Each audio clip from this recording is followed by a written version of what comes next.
Ceremonial. Ceremonial. At ease.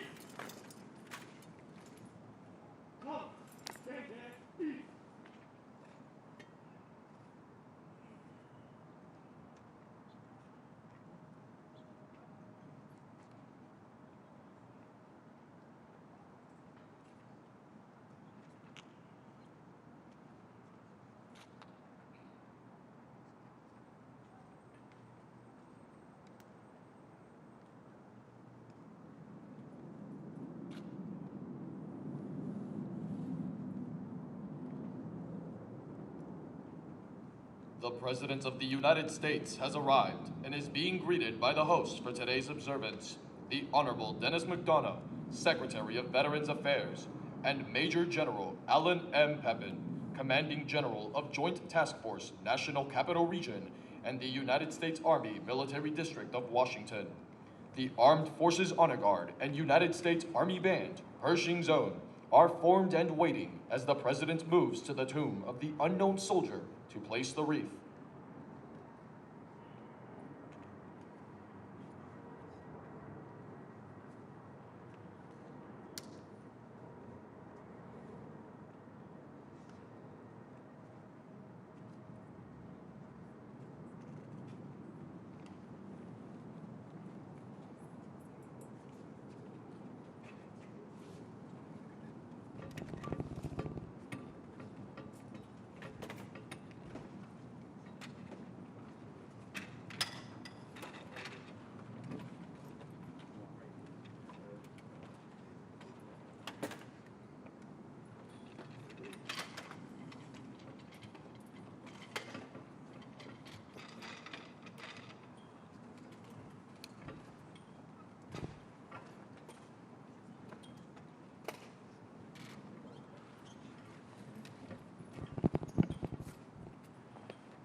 Honor, guard. Attention!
Present. Or.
Order! Right shoulder. Or!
The wreath-laying ceremony is now complete. The Veterans Day program will begin momentarily. Please move to your seats.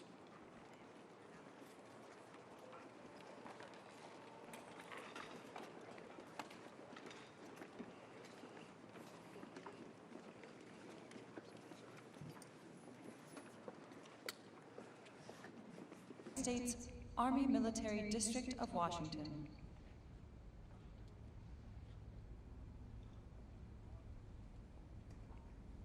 Ms. Karen Durham Aguilera, Executive Director, Office of Army Cemeteries and Army National Military Cemeteries.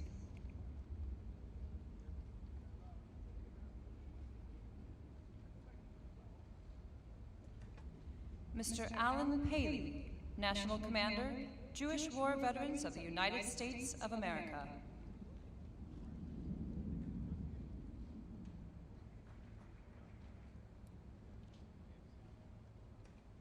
And the Honorable Dennis Mcdonough, Secretary of Veterans Affairs.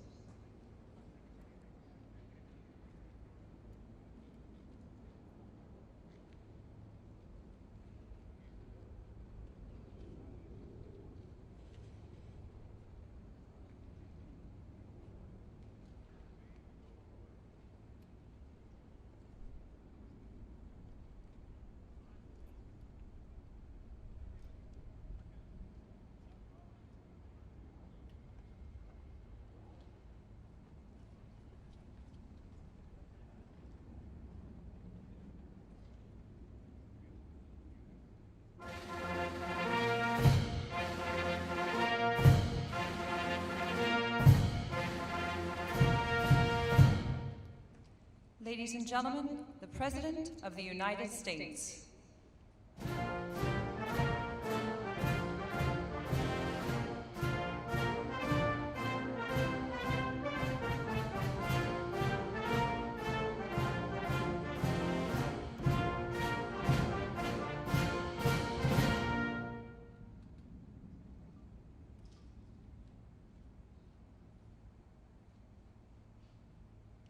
Ladies and gentlemen, please remain standing for the invocation given by Chaplain Juliana Lesher, National Director of Chaplain Service for the Department of Veterans Affairs.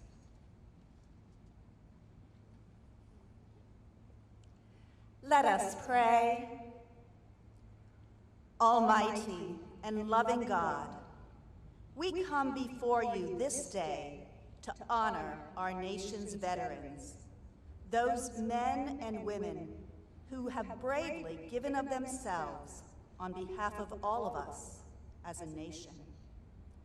Throughout our nation's history, you, God, created and designed each of our nation's veterans with unique gifts, abilities, talents, and values, which would guide and direct them to a unified calling and mission, the defense of our nation's freedoms. And we are ever so grateful for those men and women who sacrificially chose to leave the comforts of family, friends, home, and security to use their God-given gifts and abilities for the most noble mission of the preservation of our nation. Our nation's veterans have faced horrific challenges on land, sea, and air. And you, as our omnipresent and ever-abiding God, have strengthened and upheld our service members and veterans through their darkest hours. You are the God who sees and understands each of us. Though humanly we do not know the names and diverse characteristics of all who have served, you, God, know. As the inscription on the tomb of the unknown reminds us, here rests, in honored glory, an American soldier known but to God. Thank you for uniquely designing each of us, for knowing each of us, and for your everlasting care. As we honor our nation's veterans, may you, God, continually equip each of us to give of ourselves in a purposeful mission and calling which seeks to uphold and honor the well-being of our nation. In your holy name we pray. Amen.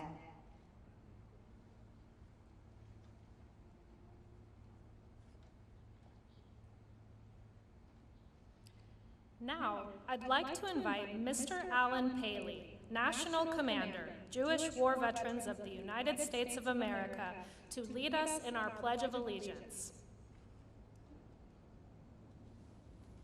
I pledge allegiance to the flag of the United States of America and to the republic for which it stands, one nation, under God, indivisible, with liberty and justice for all. Please be seated. It is now my distinct privilege to introduce the members of the Veterans Day National Committee, located in box seats throughout the amphitheater. The committee was formed by presidential order in 1954 to plan this annual observance in honor of America's veterans and to support Veterans Day observances throughout the nation. Please hold your applause until I have introduced these special guests. If you're able, please stand when your name is called. Mr. Alan Paley, National Commander, Jewish War Veterans of the United States of America. Mr. Tom Burke, National Vice President, Vietnam Veterans of America. Mr. Matthew M. Fritz Mahelchik, Commander-in-Chief, Veterans of Foreign Wars. Retired Navy Chief James W. Campbell, National President, Fleet Reserve Association. Mr. Gregory S. Hoon, National Commander, AMVETS. Mr. Charles Shearer, National Commander, Army and Navy Union. Retired Navy Fleet Master Chief Paul A. Kingsbury, President, Non-Commissioned Officers Association. Mr. Corey D. Bates, National Vice Commander, the American Legion. Mr. James McCormick, National Commander, Military Order of the Purple Heart. Retired Marine Corps Sergeant Major Johnny Baker, National Commandant, Marine Corps League.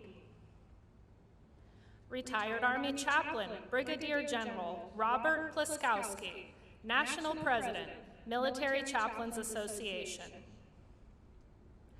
Retired Marine Corps Corporal Charles Brown, National President, Paralyzed Veterans of America. Retired Marine Corps Lieutenant Colonel Jack Murray, National Commander, Legion of Valor of the United States of America. Retired Army Lieutenant Colonel Michael A. Oken, MD, Commander-in-Chief, Military Order of the World Wars. Mr. Justin Jump, National President, the Retired Enlisted Association. Retired Army Staff Sergeant Leroy A. Petrie, President, Congressional Medal of Honor Society. Mr. Andy Marshall, National Commander, Disabled American Veterans. Retired Air Force Lieutenant General Dana T. Atkins, President and Chief Executive Officer, Military Officers Association of America. U.S. Public Health Service Commander Kelly Valente, Chair, Board of Directors, Commissioned Officers Association of the United States Public Health Service. Retired Air Force Chief Master Sergeant Carrie Wright, International President, Air Force Sergeants Association. Mr. Robert Swan, National Commander, Polish Legion of American Veterans. Mr. Jeffrey J. Brodeur, National President, Korean War Veterans Association. Mr. Luis A. Vasquez Contiz, National Commander, American GI Forum. Mr. David Crum, National Commander, Catholic War Veterans of the United States. Mr. Joseph D. McNeil, Sr., National President, Blinded Veterans Association.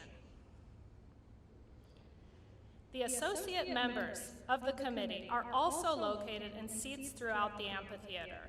I'd like to ask the presidents and national commanders that comprise our associate membership to stand and be recognized. And ladies and gentlemen, please join me in recognizing our veterans' national leadership with your applause.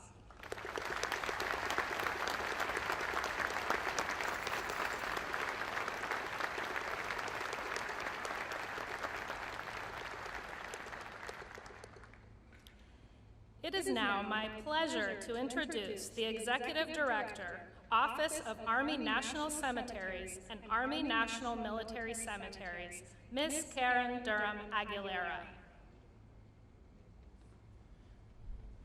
Good morning. On behalf of the dedicated men and women who serve here, welcome to Arlington National Cemetery. I would like to extend a warm welcome to the 46th President of the United States, President Joe Biden. Thank you, Mr. President, for being here today, honoring our nation's veterans. And our First Lady, Jill Biden, welcome. To Secretary of Defense, the Honorable Lloyd Austin. Secretary of Veteran Affairs, the Honorable Dennis Mcdonough and his wife, Kari. Secretary of the Army, the Honorable Christine Wormuth. Chief of Staff of the Army, General McConville and his wife, Maria, welcome. And Mr. Alan Paley, the National Commander of the Jewish War Veterans, thank you for being the Veteran Service Organization's host and for your participation in this important national observance. And to all dignitaries and families and everyone watching from across our great nation, thank you for being with us today. The cemetery is beautiful this time of year, and it is fitting that we once again recognize our veterans on these most hallowed grounds. Today is a celebration of honor, duty, and patriotism. Arlington National Cemetery is a solemn place surrounded by over 400,000 soldiers, sailors, Marines, airmen, and Coast Guard men, and their families who have proudly served our nation in peacetime and in war. While Memorial Day is dedicated to remembering those whom we have lost, today is a celebration of all of those who have worn the uniform, including and especially those who are still with us. I encourage each and every one of you to pause for a moment today and thank a veteran or military family member for their service and sacrifice. Today may be solemn, but it can also be joyous, as we remember loved ones, friends, comrades in arms who have served and may still be serving. I will also briefly talk about an historic event that concludes today with this observance.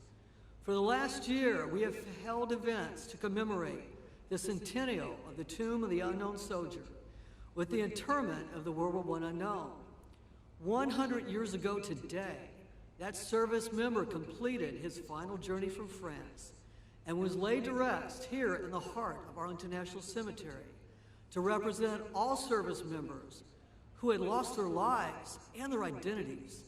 We did so to provide comfort and closure to those family members who were never given the opportunity to lay to rest their child, husband, or father. More of the history of the Tomb of the Unknown Soldier can be found in our commemorative educational programs online. I encourage everyone to learn more about this iconic site. Stories of the service and sacrifice we celebrate today are etched in marble all around us, from the inscriptions on gravestones to the Tomb of the Unknown Soldier. Most important are the patriotism, valor, and fidelity etched in the hearts and souls of our service members, past, present, and future. They are the vanguard of our freedom and our liberty. Today, as for the past 157 years, Arlington National Cemetery is honored to serve our veterans and their families at our nation's most sacred shrine. No place at Arlington National Cemetery can be purchased. Each must be earned through honorable service. To everyone here today, I'm proud to say we are a great people, honoring service and sacrifice to a grateful nation. So thank you to all of our veterans and families, and once again, welcome to Arlington National Cemetery. I will be followed by the National Commander of the Jewish War Veterans, Mr. Alan Paley. Thank you.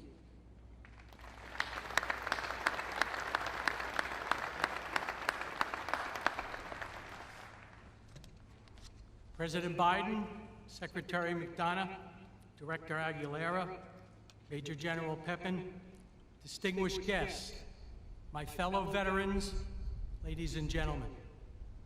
On Veterans Day, at the 11th hour on the 11th day of the 11th month, we pause for a few brief moments to both honor and pay tribute to the men and women who served in the defense of our country and then returned home. We owe you our thanks, our respect, and our freedom. George Washington spoke about the country's obligation to care for its veterans and their families. He said, "The willingness with which our young people are likely to serve in any way shall be directly proportional to how they perceive the veterans of earlier wars were treated and appreciated by their nation." Let us remember, treated and appreciated. Engraved on a granite wall of the Korean War Memorial a short distance from here is a simple but powerful phrase: freedom is not free. The freedoms we enjoy today were made possible by the more than 19 million living veterans and countless others who served in the defense of our country. The symbols of America and freedom are interlocked, and they are present here today. The flags flying, the white grave markers, and all of us, the veterans and service members who protected our nation. It is you that we celebrate and honor today. Our work continues as citizens in supporting America's veterans and service members. JWV and VSOs must continue to fight for adequate funding for VA services and assure that issues facing veterans from all eras remain at the forefront.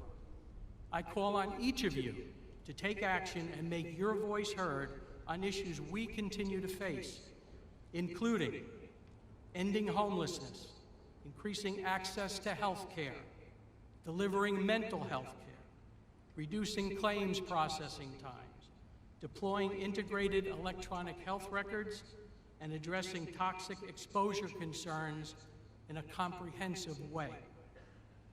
Seated throughout the amphitheater this morning are the leaders of many veteran service organizations. Every VSO was created with the purpose to advocate for the unique needs of the veteran community.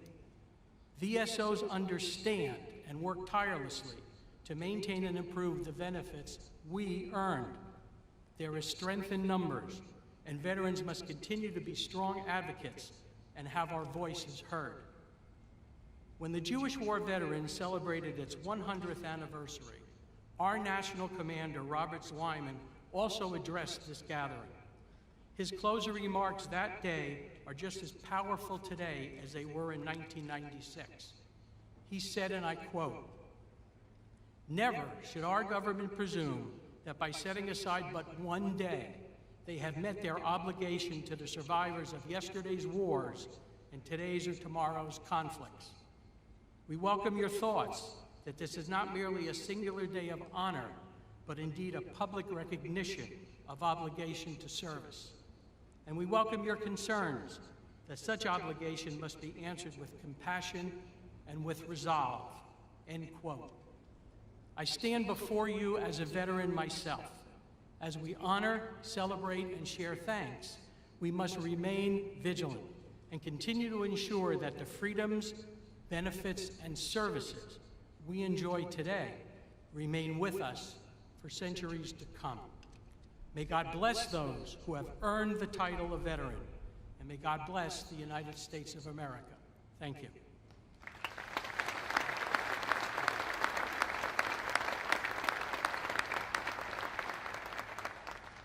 It gives me great pleasure to introduce the 11th Secretary of Veterans Affairs, the Honorable Dennis Mcdonough. Before coming to VA, Secretary Mcdonough served as the 26th White House Chief of Staff, working across the cabinet to develop and execute critical U.S. priorities in national security and domestic policy.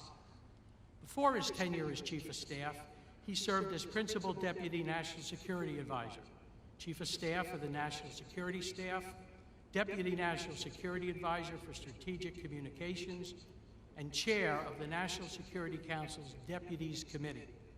In all of those roles, he helped lead the administration's work on behalf of veterans and military families. He believes deeply, as he testified to Congress, that there is no more sacred obligation nor noble undertaking than to uphold our promises to our veterans, whether they came home decades ago or days ago. Join me in welcoming the Secretary of Veterans Affairs, Dennis Mcdonough.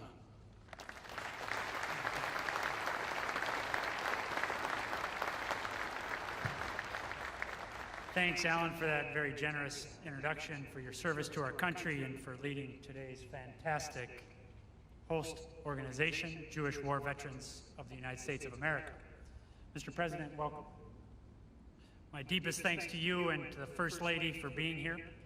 We are forever grateful for your leadership, for your unwavering support of our nation's veterans, their families, caregivers, and survivors.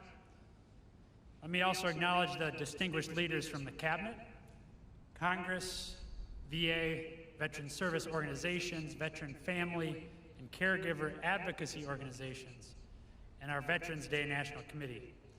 It's great to be here with you. Most of all, thanks to the veterans, their families, caregivers, and survivors with us this morning. This day is your day, and it's an honor to spend it with you. Each year, America pauses on November 11th to remember and recognize those men and women who fought our nation's wars and defended us during periods of restless peace. From the beginning of our fight for independence at Lexington and Concord to the end of the longest war in American history in Afghanistan, millions of veterans have risked their lives to preserve the democratic ideals of this great nation. We live in peace and prosperity today because of them and because of you. On this day, we must not only appreciate those great blessings and the vets who delivered them, we must also remember the terrible cost at which they came. Veterans have told us of the costs of war throughout history. In letters home from World War II, Captain George Montgomery of the 82nd Airborne Division described his experience on D-Day, writing, "I never, in my wildest dreams, knew such terror could grip your very soul."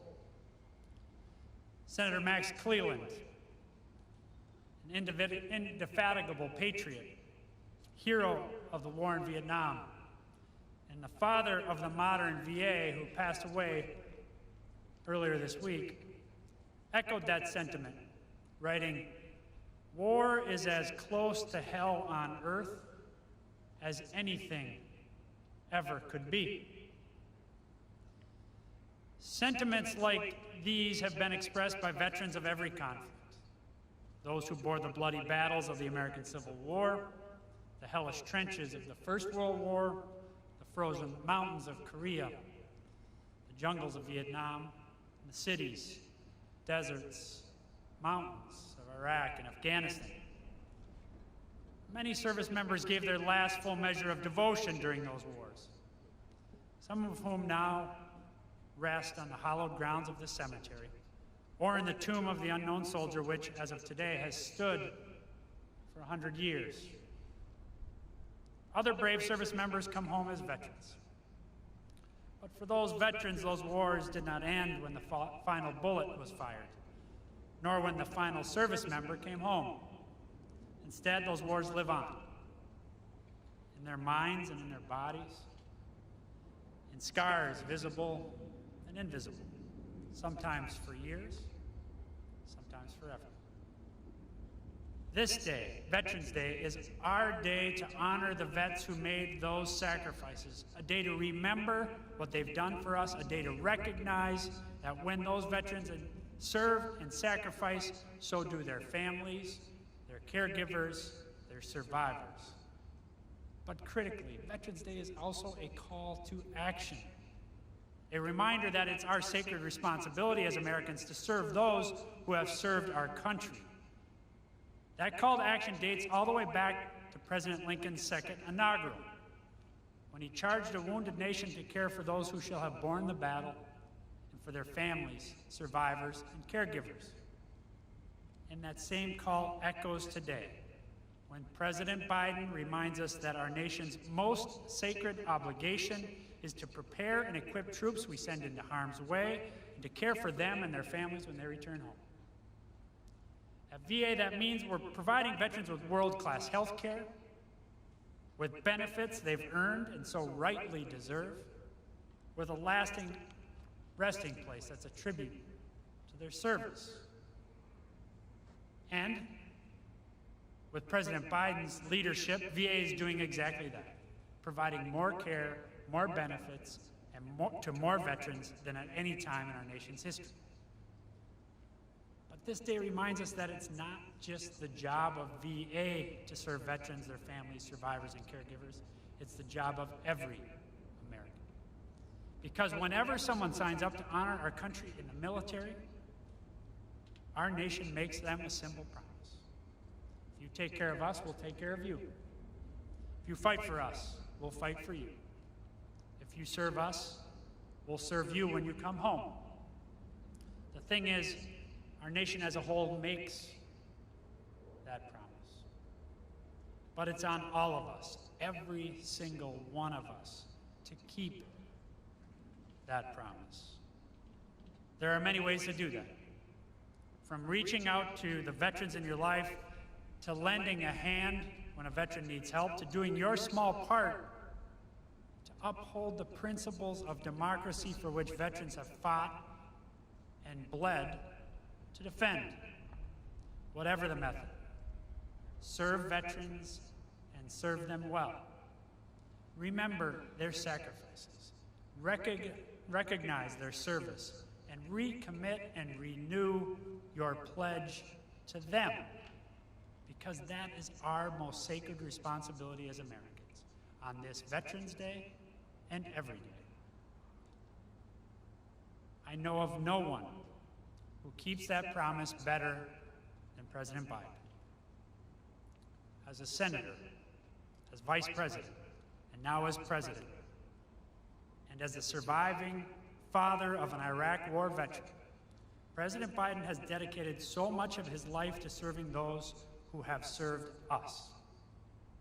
Veterans, their families, survivors, and caregivers could not ask for a stronger advocate. And so, without further ado, it is my great personal and professional honor to present to you our Commander-in-Chief, the President of the United States of America, Joe Biden.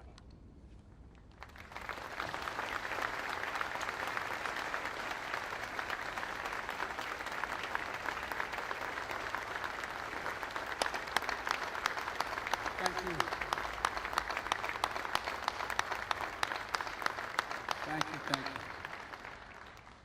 Thank you, Mr. Secretary. Folks, being President of the United States, you are afforded many opportunities to try to express your love, commitment, and admiration for the American people. And I must say to you that the single greatest honor I have been afforded as president is to stand before so many of you, those Medal of Honor winners out there, and talk about Veterans Day and veterans. I want to welcome all the cabinet members and honored guests joining us today, including the father of our Secretary of State, who served in the Army Air Corps during World War II, Ambassador Donald Blinken, whose birthday is today. Happy birthday.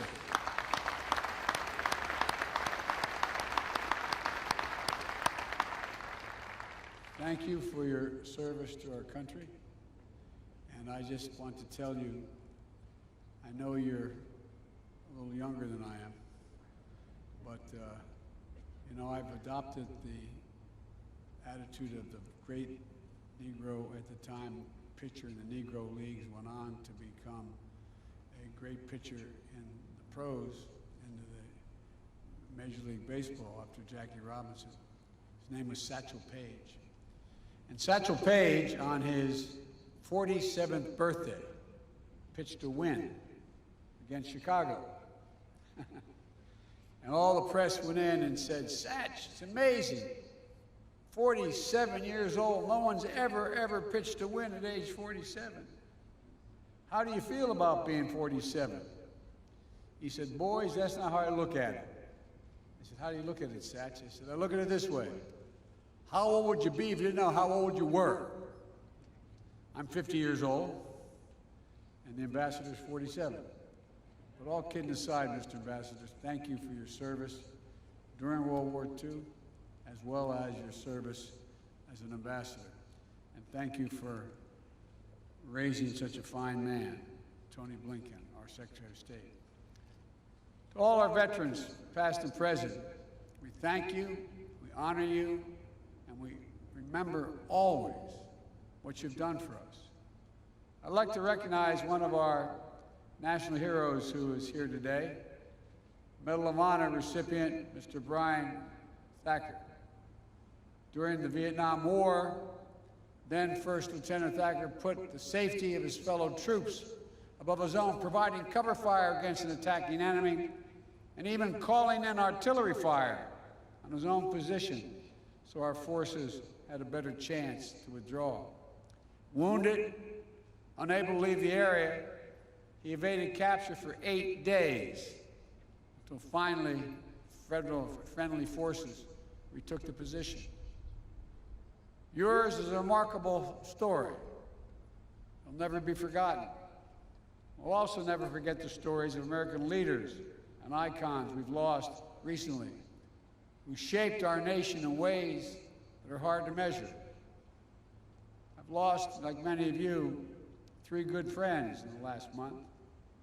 General Colin Powell, a child of immigrants who grew up to be the chairman of the Joint Chiefs of Staff, the Secretary of State, a man who was a friend but who earned the universal respect of Americans and people for his leadership in uniform and out.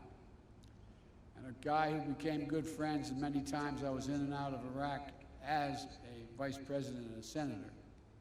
General Ray Odierno, who I met multiple times in Iraq, and who did so much to help get us where we are today, and who always put the troops and his veterans first. It was an honor to have my son, Major Biden, serve under his command at the time. And my friend and colleague, who was mentioned already, United States Senator Max Cleland, who as a triple amputee knew the cost of war as well as anyone could ever know it, and went on to champion the dignity and care of Americans and wounded veterans throughout his life. We lost all three of these incredible veterans in the last several weeks, and our hearts go out to their families. These are stories that inspire generation after generation of Americans to step forward to defend our nation.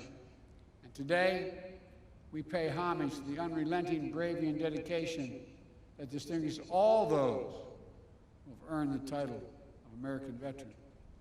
It's an honor that not only a small percentage of Americans can claim, and one that marks those who are able to claim it as brothers and sisters. It's a badge of courage that unites across all ages, regardless of background, because to be a veteran is to have endured and survived challenges most Americans will never know. You've come through the trials and testing, brave dangers and deprivations, faced down tragic realities of war and death. You've done it for us.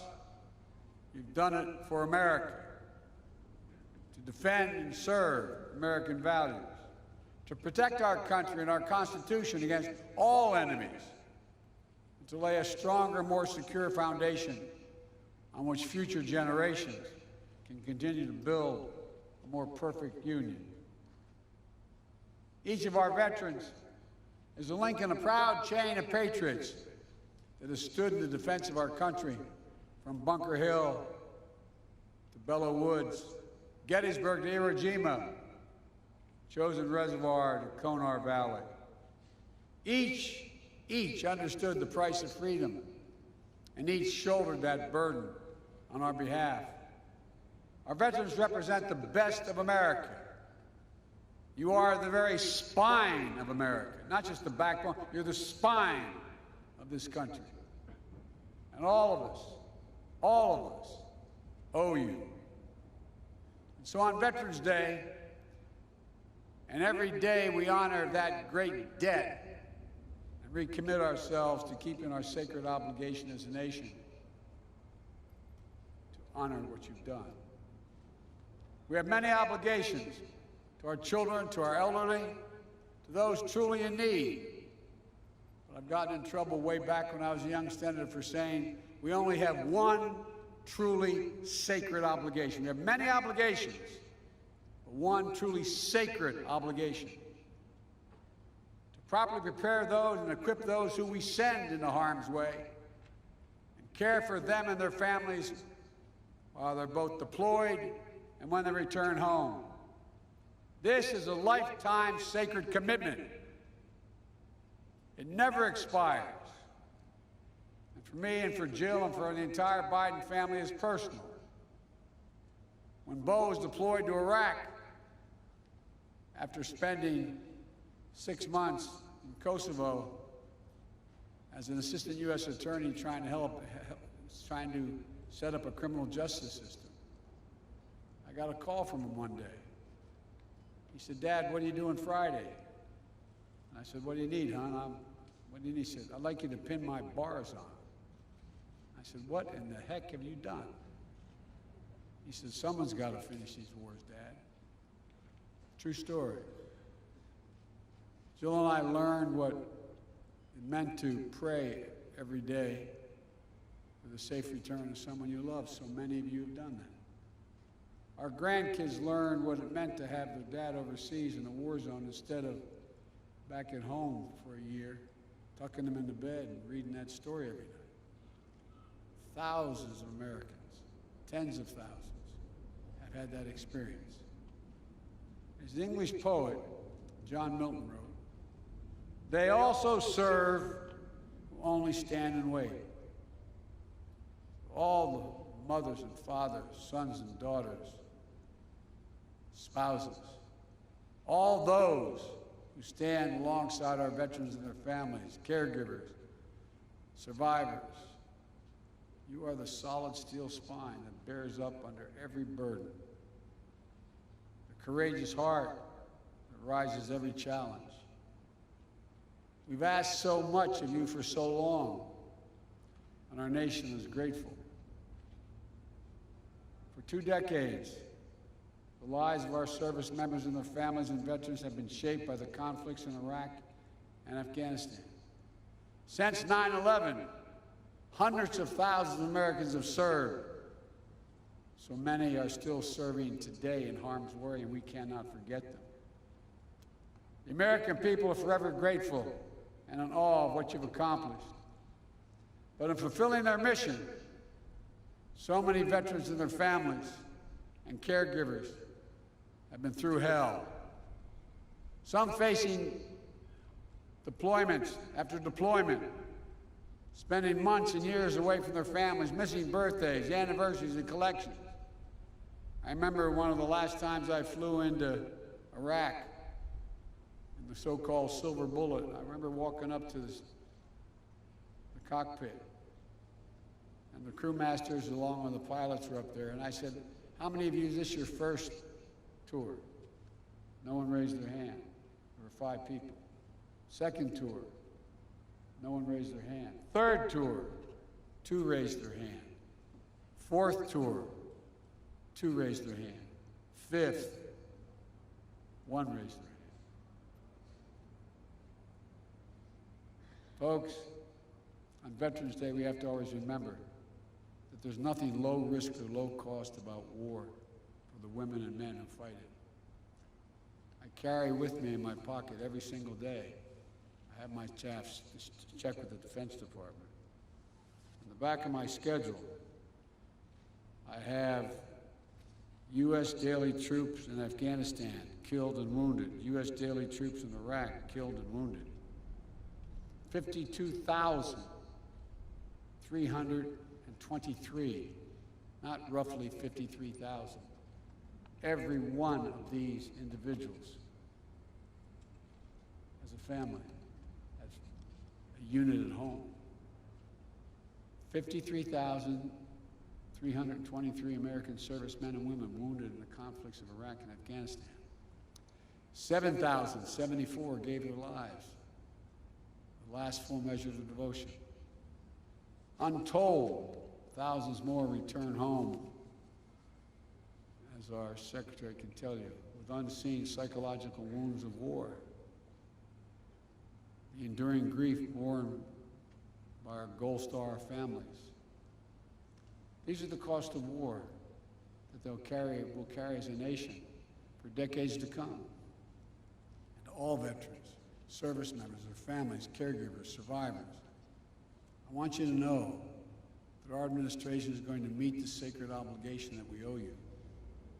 We're going to work with Congress, Republicans and Democrats together to make sure our veterans receive the world-class benefits that they've earned and meet the specific care, specific needs that they each individually need. That means expanding presumptive conditions for toxic exposure, particulate matter, including Agent Orange and burn pits. We're going to keep pushing on this front to be more nimble and responsive, reviewing all the data and evidence to determine additional presumptive conditions that make sure our veterans don't have to wait to get the care they need.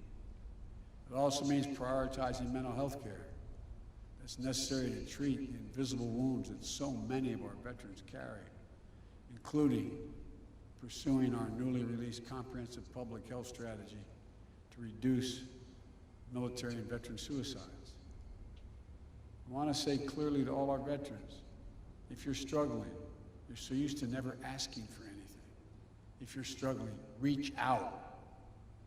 Call the Veterans Crisis Line. Having trouble thinking about things. It's no different than if you had a wound in your arm. It's also making sure that the growing population of women and LGBTQ+ veterans receive appropriate services and support. As we continue our efforts to defeat the pandemic and build back better, it means keeping the needs of veterans front and center. The American Rescue Plan included $17 billion to support VA's COVID-19 response, to get vaccine shots in arms as fast as possible, and to fund programs that provide rapid retraining assistance for veterans who may have lost their jobs in the pandemic, housing assistance, debt forgiveness, and to invest in improving VA facilities and the living conditions of vulnerable veterans. Through Jill's work of joining forces, we're also working to support our veterans and military families, survivors, and caregivers so they can have what they need to thrive. They deserve it. As Secretary Mcdonough noted, this Veterans Day also marks the centennial of one of the most hallowed American monuments, the Tomb of the Unknowns. 100 years ago today, an American soldier of the First World War, as the tomb says, known but to God, end of quote, completed the voyage from an unidentified battlefield in France over the rough Atlantic seas here to Arlington National Cemetery.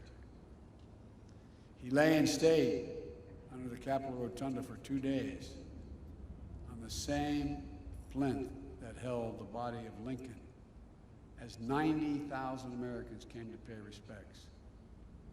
On the final leg of his journey, he was escorted from the Capitol by the President of the United States, the Chief Justice of the Supreme Court, members of Congress, General Pershing, and the Chiefs of Staff.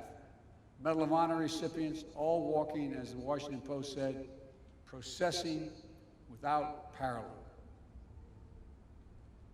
To give honor due to American servicemen. Not just the anonymous soul today entombed in gleaming marble, but the generations of Americans who dared all, risked all, gave all for the cause of freedom. To commemorate in the wounds of the member, in the words of a member of Congress who proposed the legislation creating the memorial, an American warrior, quote, this is the quote, who typifies the soul of America. You veterans of the soul of America, America's soul. That's why our veterans have always fought, always been willing to put themselves on the line. That the first unknown lies now with his brethren, unnamed warriors from later wars, fellow patriots who picked up the mantle of honor and made it their burden. Today, 100 years later, we keep a sacred watch over their graves. Generations of elite sentinels have taken the post, pledging their eternal vigilance. We lay wreaths, we renew our oath, we stand in solemn awe of such fidelity. Because for us to keep faith with American veterans, we must never forget exactly what was given us, what each of them is willing to put on the line for us. We must never forget that it is the mighty arm of the American warrior, never bending, never breaking, never yielding, generation after generation, has secured for us the blessings of a nation that still stands today as a beacon of liberty, democracy, and justice around the world. God bless you all. God bless all American veterans and those who proudly earn that title. And may God protect our troops. Thank you.